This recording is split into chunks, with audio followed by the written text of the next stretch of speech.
Olá, no ponto de vista de hoje, vamos falar sobre bullying.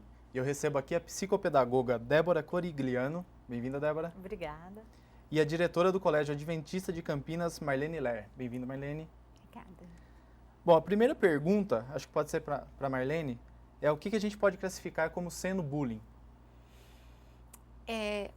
Hoje a gente tem um leque bem extenso com respeito a bullying, né?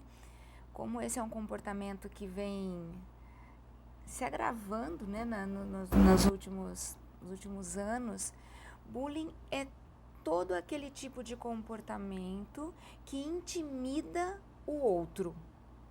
Então, ele pode ser através de agressão física, ele pode ser agressão emocional, por palavras, o cyberbullying, que é na internet.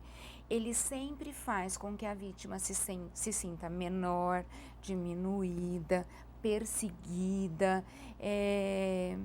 Há um objetivo, o bullying, ele tem um objetivo de maldade por detrás, de intimidar, de deixar magoado, de deixar triste, de isolar, de deixar separado do grupo. Acho que em linhas gerais seria isso o bullying.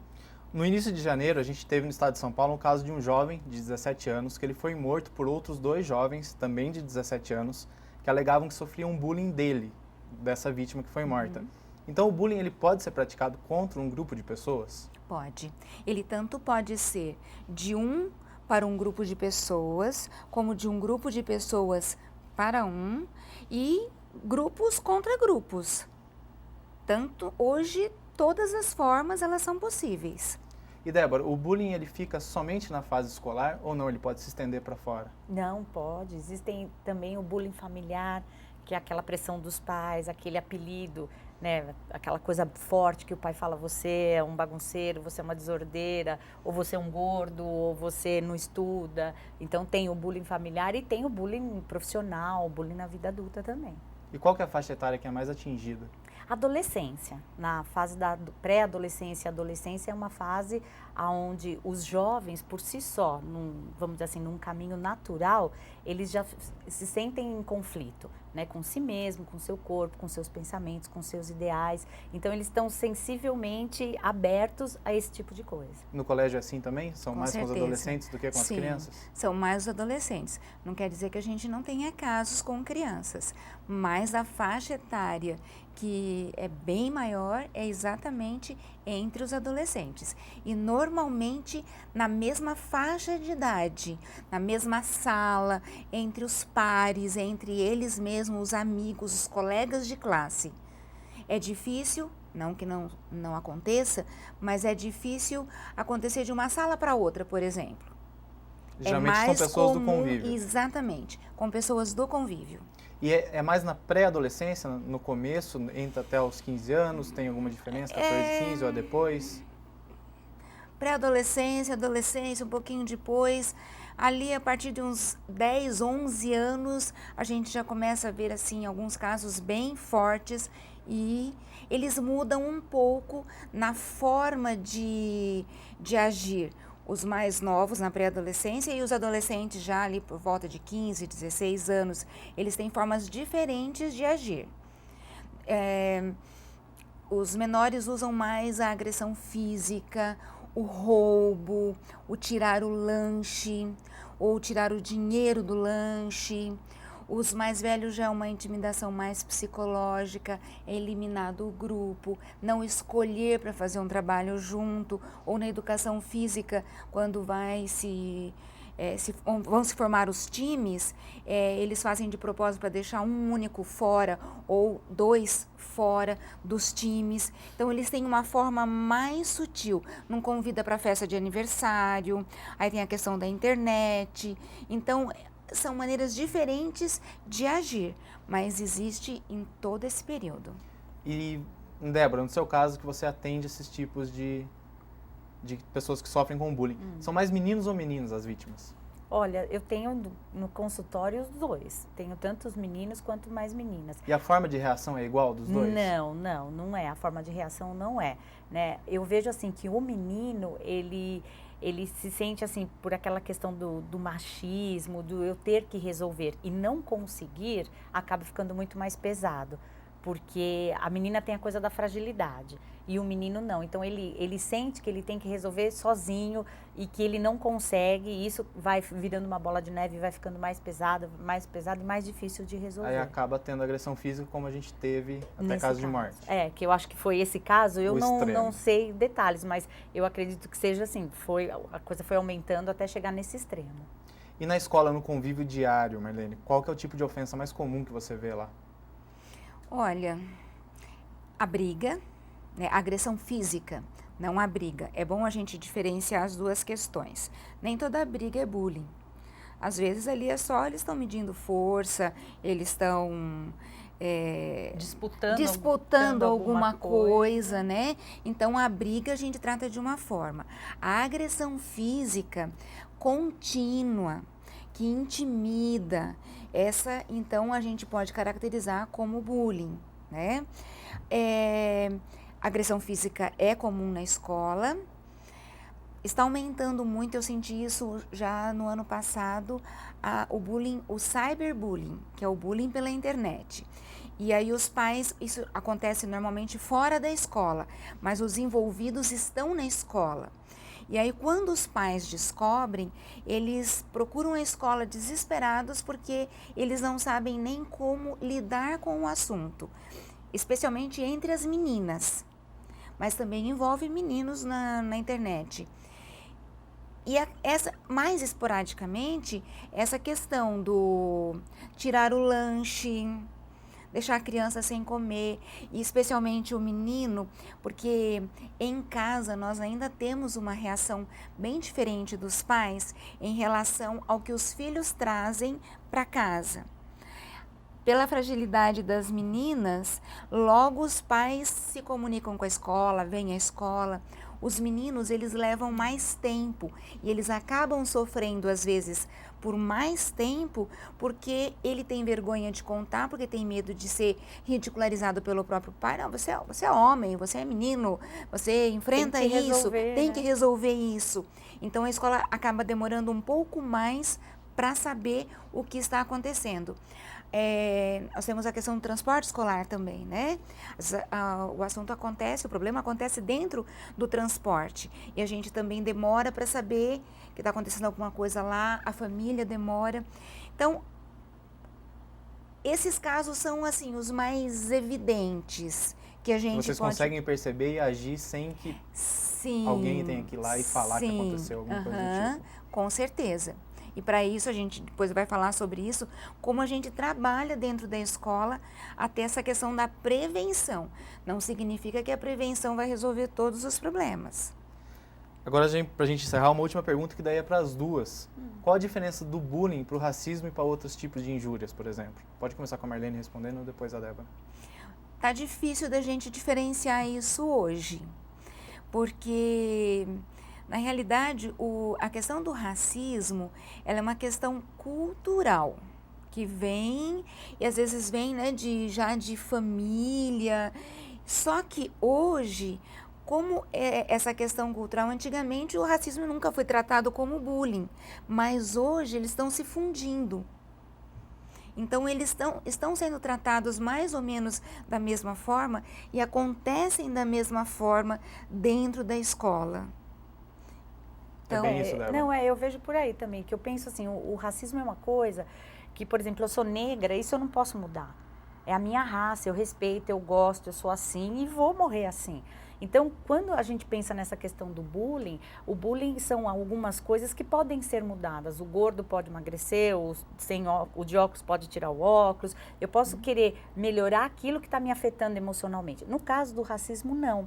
Então, eu vejo que é uma diferença, né? Sim. Falando com relação ao bullying, e que a pessoa que se sente ofendida nesse caso, por exemplo, eu sou negra, não tenho o que mudar. Então eu tenho que trabalhar com isso de uma forma separada. Isso não vai fazer com que eu fique triste, porque eu sou assim. Então é essa a diferença. O bullying dá para você trabalhar para melhorar a autoestima dessa pessoa, para ela enfrentar isso. Olha, você fala que eu sou gorda ou que eu sou baixinha, sei lá o quê, mas eu vou trabalhar esse campo. O racismo não, é uma coisa já efetiva. E quando funde, como a Marlene falou? É bem complicado, porque aí você tem que parar para conversar com essa pessoa que está sofrendo isso e fazer com que ela tenha a identidade dela, vamos dizer assim, preservada. Ela tem que se sentir segura nesse ponto para poder, vamos dizer assim, eliminar a parte do racismo e aí a gente trabalha a parte do bullying. O que acontece na escola é que nem sempre, no caso do racismo, os pais, a família está preparada para dar o suporte que aquela criança, aquele adolescente precisa, seja lá por ser negro, por ser... Depende da questão. Eles não estão preparados porque, às vezes, eles se sentem também discriminados. Agora, é bem diferente você observar as famílias que são bem resolvidas e que os filhos vêm com a autoestima muito elevada para a escola e eles não se abalam, não tem problema quanto a isso. Eles acabam ignorando. Ignorando, exatamente. A gente volta daqui a pouco falando disso. O ponto de vista de hoje está falando sobre bullying, já que a gente volta.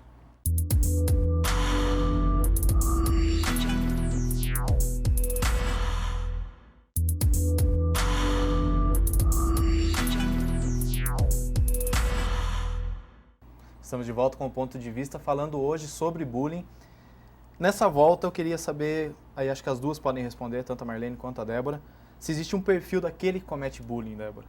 Sim, existe. O jovem, adulto, a criança que comete um bullying é uma criança que ela teve uma infância, uma educação, primeiro assim, de pais muito permissivos. Então, uma educação permissiva gera na criança um poder de autonomia, tipo assim, eu faço o que eu quero, do jeito que eu quero, e é assim que tem que ser. Então, ela começa a valorizar a minha vontade, vamos dizer, valorizo a minha vontade e não recebo dos pais os reais valores do respeito, da dignidade, da honestidade, da fidelidade. Então, esses valores são pequenos perto da minha vontade, porque os pais permitem tudo, então eu posso tudo. Então, eu posso te ofender, eu posso te bater, eu posso te fazer mal, que tudo bem. As coisas acontecem, tudo bem. E um outro, vamos dizer assim, aspecto também dos pais é essa questão dos pais muito agressivos. Pais que resolvem as coisas pela agressividade, não só física, não são aqueles pais que só batem nos filhos, mas pais, como eu falei anteriormente, do bullying familiar, aqueles pais que humilham, aqueles pais que ofendem. Então, a criança aprende dentro de casa que as coisas são resolvidas dessa forma. Então, fora de casa, na escola, no ambiente social, ela vai resolver como os pais resolvem, porque os pais são referências. Então, se meu pai grita comigo para resolver, eu vou gritar com meu amigo para resolver. É isso que tem no convívio diário na escola. Com certeza. O autoritarismo dos pais também, alguns pais extremamente autoritários, também gera isso, porque dentro de casa ele não tem como se defender de toda aquela agressividade, de todo aquele autoritarismo.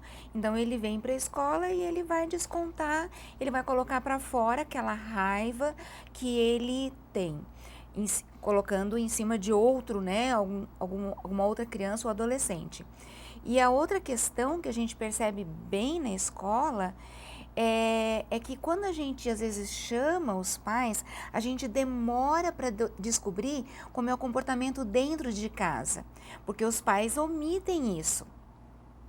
Tanto o comportamento deles como do filho. Quanto do filho. Não, e aí eles se surpreendem, porque meu filho não é assim em casa.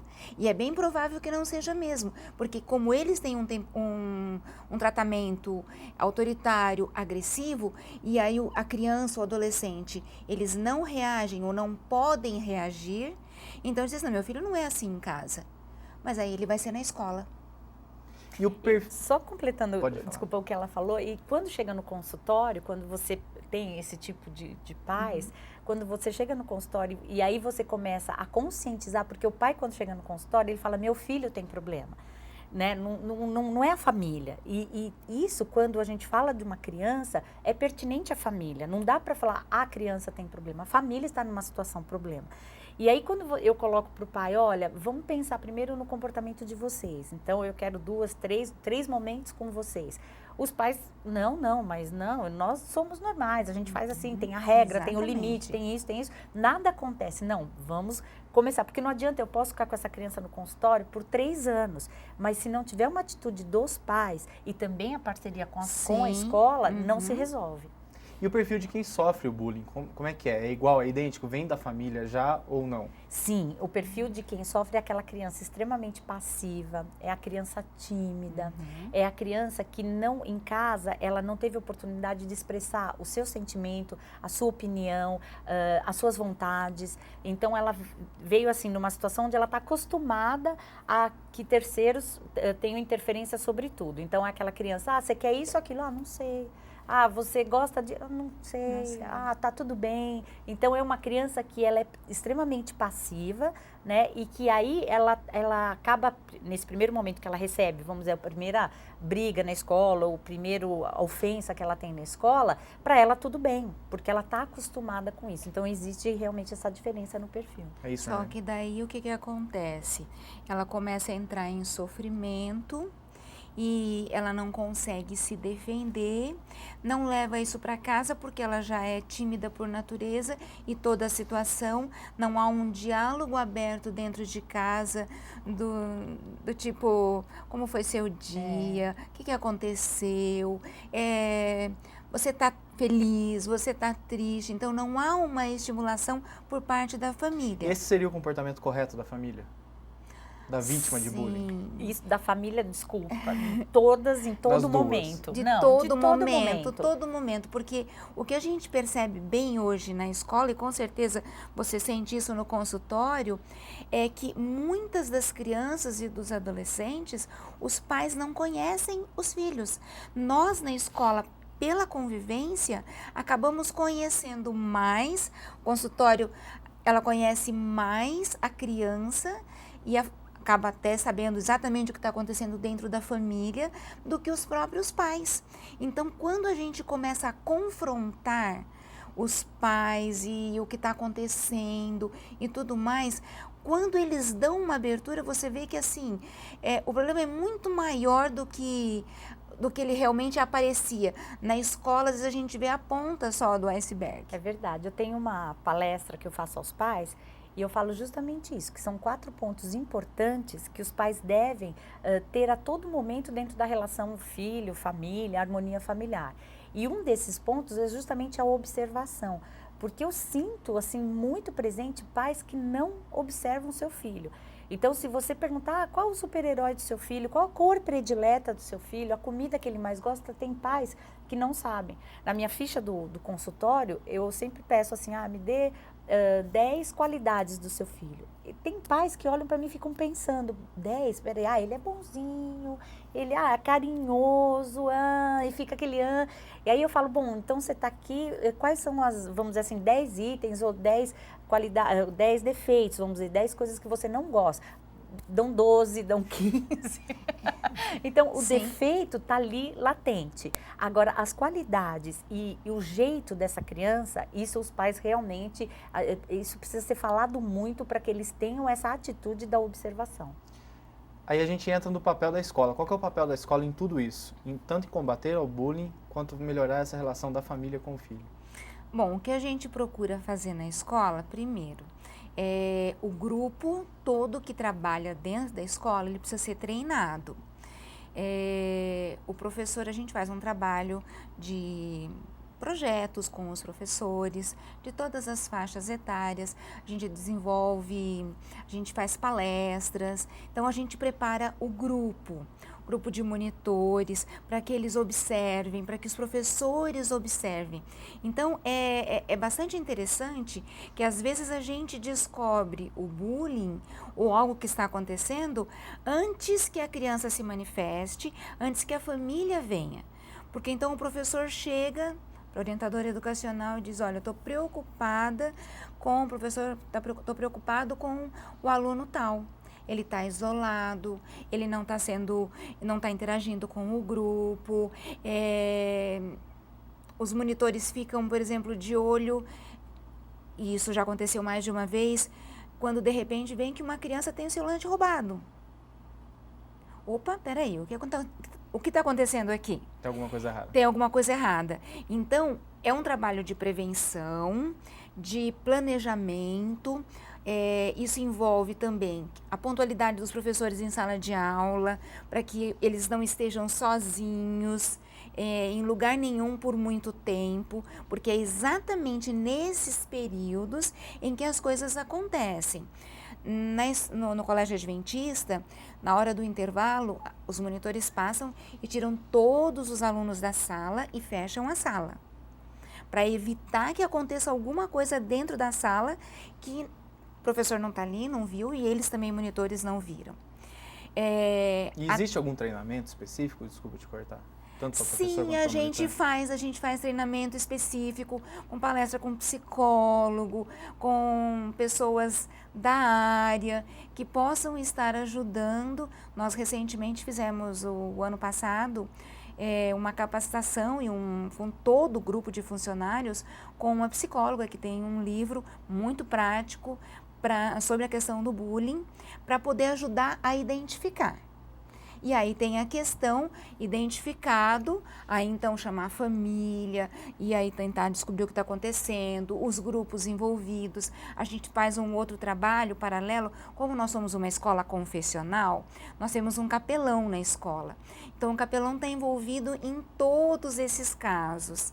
Assim que a gente detecta alguma coisa, a gente, além da orientação educacional, além da parte disciplinar, o pastor então acompanha, se necessário, ele faz até visitas em casa. Ai, que ótimo.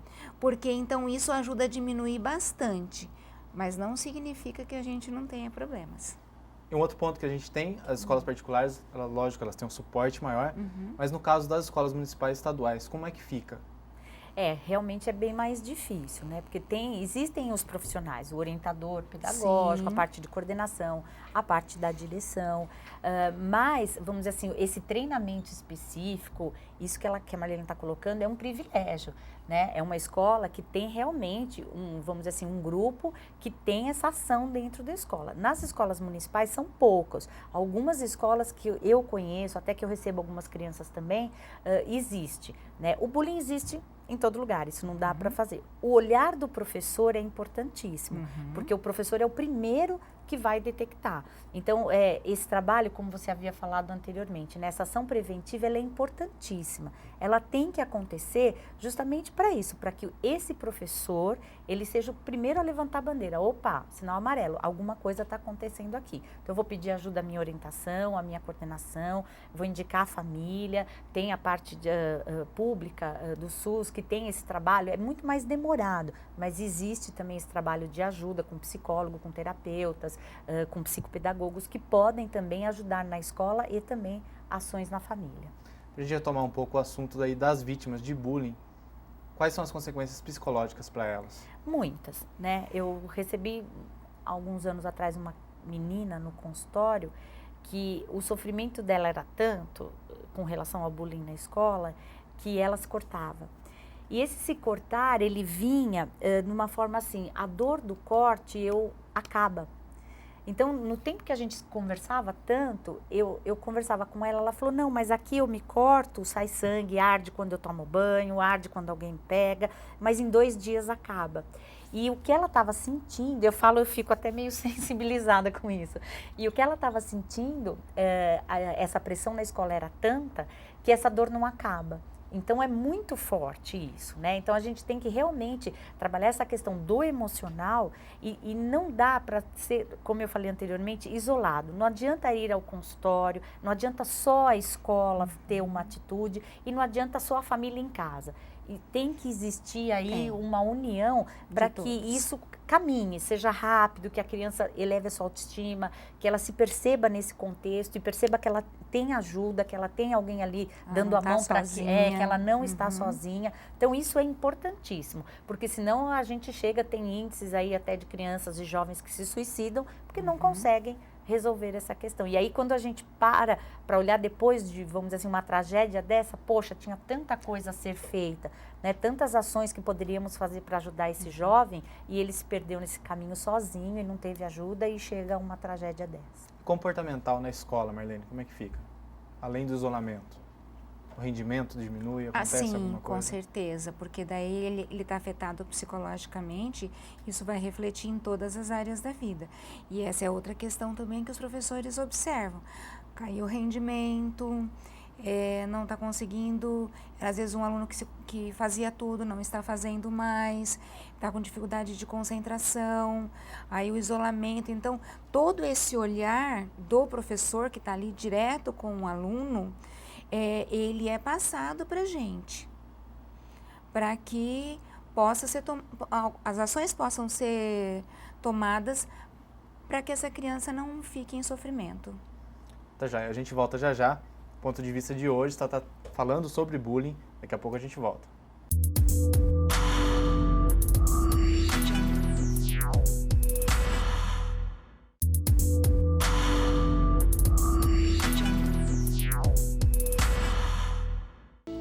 Voltamos falando sobre bullying aqui no Ponto de Vista com a Marlene Ler, que é diretora do Colégio Adventista aqui em Campinas, e a Débora, que é psicopedagoga. Perguntas, acho que a Marlene pode me falar um pouco melhor, antes da gente mostrar o trabalho que você desenvolve, se existem medidas legais contra o bullying. Sim, hoje isso já está inserido na Constituição brasileira e existem medidas preventivas. Tudo pode se transformar, e a gente sabe, os pais sabem, e as crianças sabem, que pode se transformar num processo. O que a gente procura fazer é que no aconselhamento, nessa conversa com os pais, com a família, que de repente não é o caminho mais rápido, mais eficaz, ir atrás de algo, de um processo, da proteção judicial, mas tentar resolver o problema internamente para que ele seja mais eficaz, né? Ele seja mais duradouro. Mas isso não significa que todos os problemas sejam resolvidos dessa forma. É muito comum os pais denunciarem ou fazerem um boletim de ocorrência e isso ir parar na mão do juiz ou do juiz de menores e a gente ser notificado e aí então a gente tem que apresentar tudo que a gente tem feito em relação àquele caso. Mas existe sim, existe uma proteção jurídica para o bullying. Só uma observação é que o que vale aqui nessa questão do bullying, eu acho que não é assim quem ganha e quem perde, né? Porque quando a gente chega a esse extremo de um pai processar ou a escola ou a família do menino, gera dinheiro, né? Custo. Sim. Então, eu quero uma indenização de X reais. Às vezes esse dinheiro que vem para essa família da criança que está sofrendo bullying não resolve o caso, né? Então, deixar bem claro esse alerta de que não é assim quem ganha e quem perde, né? É cuidar dos dois, as duas crianças, né? O agressor... Para um deixar de agredir, o outro deixar de sofrer. Isso, os dois precisam de ajuda. As duas crianças, os dois adolescentes, os dois precisam de ajuda. Então, quem tem realmente o poder, como a escola, a família, que tem um olhar para esses dois jovens que precisam de acompanhamento, precisam de família, precisam de carinho, de respeito, de amor, que isso sim vai resolver. Porque essa ação judicial vai ser ganha por um lado ou por outro, vai envolver dinheiro, mas e essas duas crianças? Né? Isso não quer dizer que resolveu. Quem ganhou a ação ou perdeu, isso não quer dizer que resolveu. Então, o alerta maior é para esse olhar para essas duas crianças, esses dois jovens que precisam de ajuda. Só complementando um exemplo de algo que já aconteceu no passado, no Colégio Adventista, se deu início a um processo e isso continua ocorrendo, só que com todo o trabalho que foi realizado dentro da escola, com os envolvidos, com o acompanhamento também do capelão, o problema entre os dois, agressor e agredido, já estava resolvido, eles já tinham se tornado amigos e o processo ainda estava correndo. Então, podia entrar num ciclo vicioso e voltar a acontecer. Exatamente. Por isso que não resolve. Não resolve. Na maioria dos casos, não resolve a questão do processo. Pelo contrário, pode piorar Pode isso. piorar a situação. Uhum. E Débora, uma pergunta que eu acabei deixando passar no bloco anterior se a família também sofre vendo o sofrimento do filho que é vítima de bullying. Sim, os pais que acabam tendo consciência disso, poxa, meu filho está em estado de sofrimento, como eu vou resolver isso? Pais que não têm aquela coisa do poder absoluto, né? Ah, eu resolvo, eu faço tal. Pais que se sensibilizam sofrem também. E justamente é nesse momento a presença do profissional para ajudá-los, porque os pais, eu sou mãe, né? Tenho 2 filhos, a gente não sabe tudo o tempo todo, né? É o que eu falo, hoje eu tenho uma filha de 18 anos e um filho de 25. Eu estou aprendendo a lidar com uma menina de 18 e um menino de 25, né? E mesmo assim, quando ele tinha 18, era diferente. Então, a gente aprende com os nossos filhos o tempo inteiro. Então, os pais ficam, sim, fragilizados, ficam sensíveis, têm medo, sentem medo, porque o pai tem aquele poder da proteção. Eu quero proteger que meu filho fique feliz sempre. E não é assim. Então, o trabalho também com os pais é muito importante. Para a gente encerrar, tem alguma coisa que você queria acrescentar? Eu acho esse trabalho, até a questão do programa e o que vocês estão fazendo, tudo, é excelente. Eu acho que todo esse trabalho de conscientização das pessoas, das famílias, até que os pais procurem também ajuda, procurem ler alguma coisa. O que a gente observa na escola, não só na questão do bullying, mas outras questões, que os pais não leem nada sobre o assunto. E hoje a gente tem a gente tem muita coisa sobre as diversas situações, é aquilo que você disse, cada criança é uma criança, cada filho, eu também sou mãe, cada filho é diferente do outro, mas não só em função do meu trabalho, mas até em função da minha filha, eu sempre procurei ler muito. Para eu estar me preparando, eu estar preparada para aquela situação. Ah, minha filha estava entrando na adolescência, opa, então vamos procurar o que a gente tem de literatura sobre adolescentes e o que eu posso, para eu poder conhecer melhor. Então, para que isso haja um despertamento da população, das famílias, para que busquem, para que procurem, para que a gente tenha menos problemas, tanto na sociedade quanto na escola, de um modo geral. A minha dica fica para que os pais, eles conversem sobre isso. Eu acho importantíssimo, mesmo que o pai não tenha acesso, sabe, não tenha, como a Marlene colocou, livros para ler, não tenha, vamos dizer assim, tempo para isso, mas que converse. Às vezes os jovens sabem mais, né, porque conversam tanto sobre isso. Então, coloque isso na roda dentro de casa, vamos falar, olha, eu li alguma coisa, ou eu ouvi falar. Jovem, o que você sabe, filho? Me fala disso.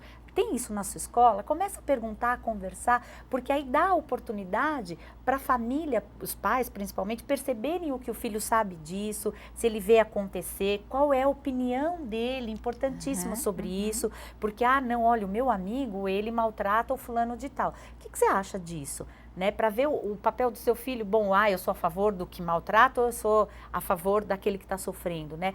Ponha esse assunto dentro da conversa familiar para sentir o que esse jovem está pensando e aprender com o jovem, porque eles têm uma bagagem assim enorme, eles conversam muito, eles têm ali a internet que traz assim 1000 informações, nem todas são 100% positivas ou fidedignas, vamos dizer assim, para que seja um instrumento de aprendizado, mas eles têm esse acesso. Então, que a conversa, esse diálogo familiar esteja presente para que você possa conhecer melhor o seu filho, saber a opinião dele e, no caso, levantar um alerta caso ele esteja sofrendo. Vocês acham que falta divulgação do que é o bullying? Faltam políticas que divulguem esse problema que é? Eu acho falta, sim. Eu também. falta. Eu acho que dá, sim, para se falar mais, eu tenho medo de algumas campanhas até para estimular, né? Então, essa coisa assim, de repente se fala tanto do bullying que aquele que é uma criança, vamos dizer assim, que não tem problema nenhum, ele vai testar isso. Sim. Então, eu vou testar bater no outro e ver se eu sou fortão e ganho, vamos dizer assim, publicidade na escola. Então, precisa existir campanhas, mas tem que ser campanhas, algumas campanhas assim, muito bem elaboradas para o entendimento desse jovem, desse pré-adolescente. É isso E mesmo. até uma campanha assim, as próprias, na linguagem infantil, na linguagem adolescente, que os meios, né, de comunicação façam algo direcionado para ele mesmo saber. O que é, o que não é, o que ele está sentindo, o que ele está sofrendo, é real, não é. Falta sim, falta mais divulgação. Tá joia, queria agradecer, Débora, Marlene, por ter vindo. Obrigada. O Ponto de Vista de hoje falou sobre bullying. A gente volta em um próximo programa.